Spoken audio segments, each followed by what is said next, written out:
Olá, alunos, bem-vindos a mais uma videoaula. Aula hoje de História para os alunos do segundo ano do ensino médio.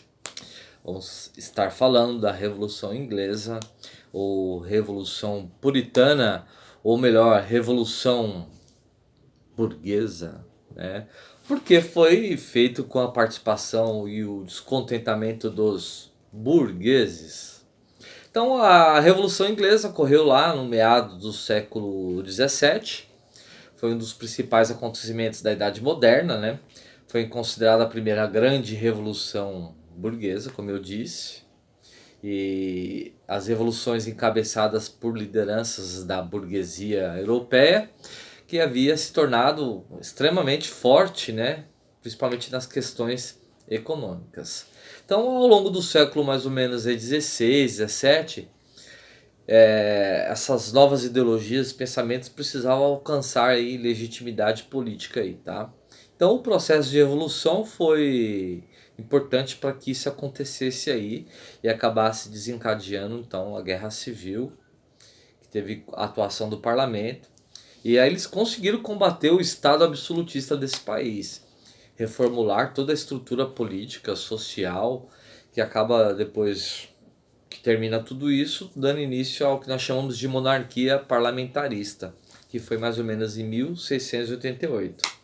Bom, todo esse processo aí durou mais ou menos 48 anos, tá? Foi de 1640 a 1688, né? E aí o rei Carlos, que estava no poder, ele tinha um poder absolutista, e ele gostava de mandar, né? Quem não gosta? Ele queria o poder todo para ele. E o parlamento queria a maior participação política, né? Tá certo, eles queriam, né? Aí nós tínhamos aí um grande problema social com bases religiosas, porque o rei Carlos era casado com uma determinada senhora, que era extremamente católica, e lá na Inglaterra existiam os puritanos, né? Que era uma religião diferente da católica. E, enfim, já existia uma certa perseguição referente a essas pessoas aí, né? Então, tinha pessoas que realmente não abriam mão da sua religião, e o Carlos acabava dando muito ouvidos a pessoas importantes da Igreja Católica, e a própria mulher também, né? E entrava de frente. É lógico que existe um certo receio, porque o rei, aquela divindade, né? Aquela questão de direito divino, né? O rei, sangue real, o escolhido por Deus e assim por diante, né? E isso era muito ruim. Tanto que a Inglaterra já passava por novos moldes, novas transformações devido à questão da Revolução Industrial, né, que ia se iniciar aí. Aí teve a questão da lei dos cercamentos, a expulsão, né, de certos puritanos de suas terras para que criassem ovelhas no local, cercando as terras e utilizando, né, então, a lã para matéria-prima nas indústrias aí, tá certo?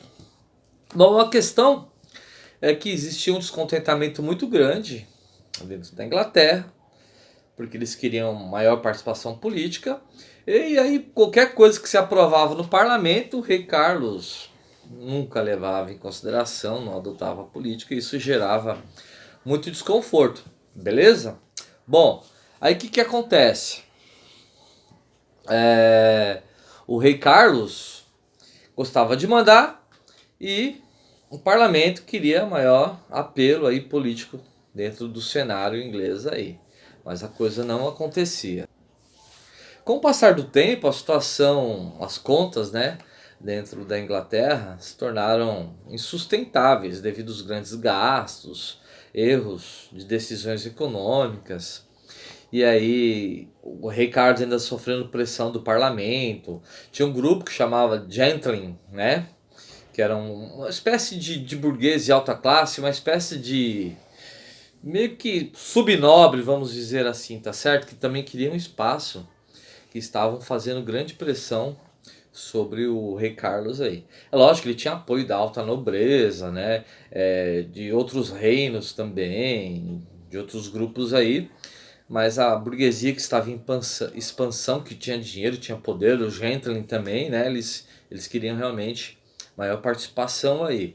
A questão é que o rei Carlos praticamente depois de 10 anos de governo, ele decidiu então convocar o parlamento e fazer uma espécie de votação. Por quê? Ele queria aumentar os impostos.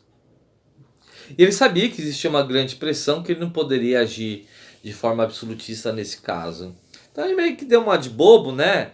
Convocou lá o parlamento, aquela elite toda, né? Que existiam lá os burgueses, alta nobreza, existia a igreja, tá? Ele convocou esse pessoal aí e só queria que o pessoal realmente assinasse ali, né? Autorizando o aumento dos impostos, mas eles não aceitaram, né? Falaram de jeito nenhum, né? Isso não está certo. Aí com isso ele ficou tão revoltado, né? Que o parlamento acabou não aceitando ali, que tinha muitas pessoas da burguesia.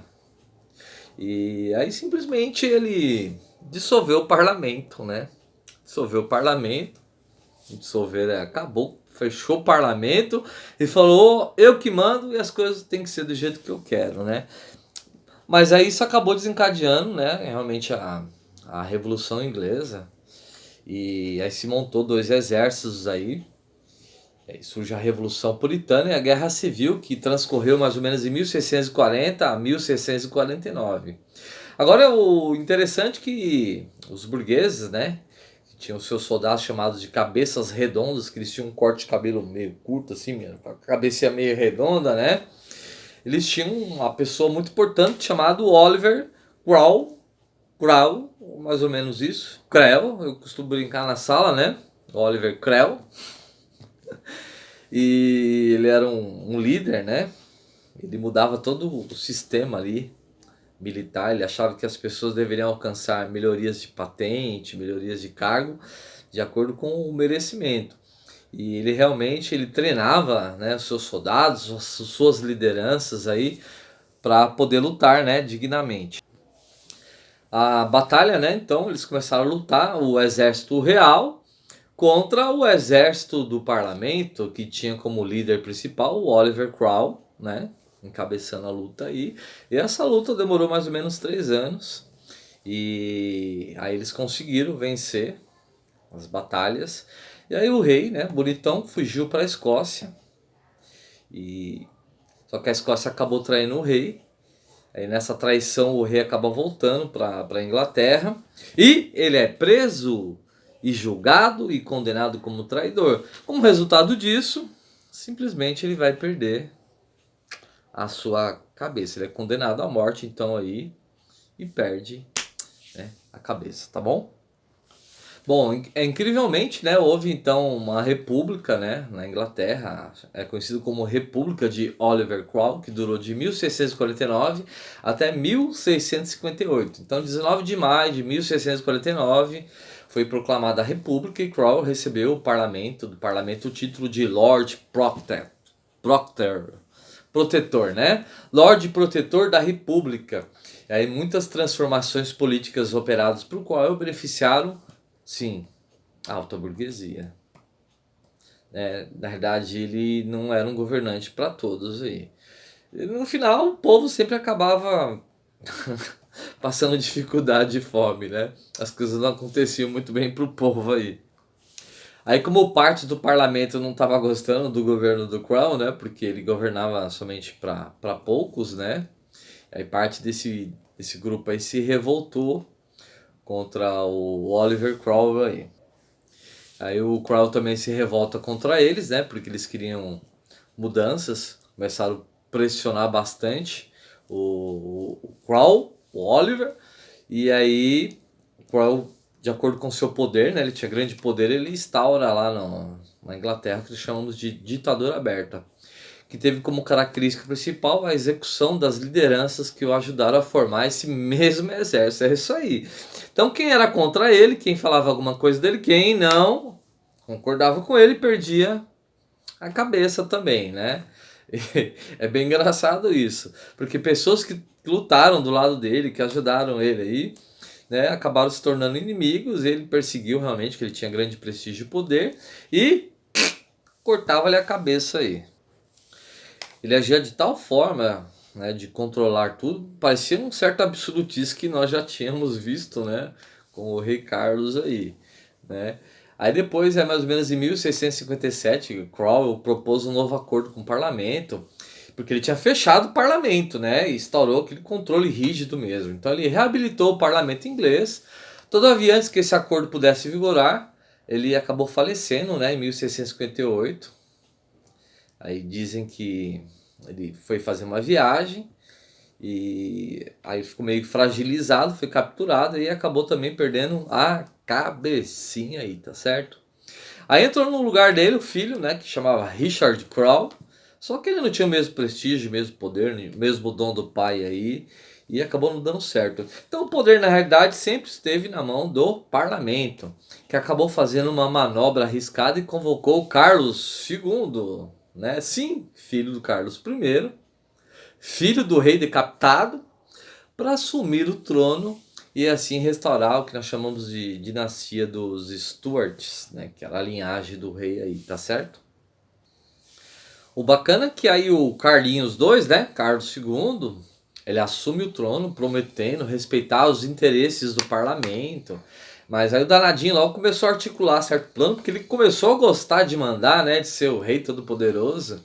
E aí ele começou a articular com aquelas lideranças da nobreza para restaurar, assim, não acreditem, o absolutismo, né? Ele até se aproximou do rei da França, Luís XIV aí. Entretanto, a realidade social já era bem diferente de quando seu pai havia reinado e não conseguiu uma nova composição tradicional, né? Então ele meio que governava contrariando a burguesia, acabou ficando, o tempo foi passando, né?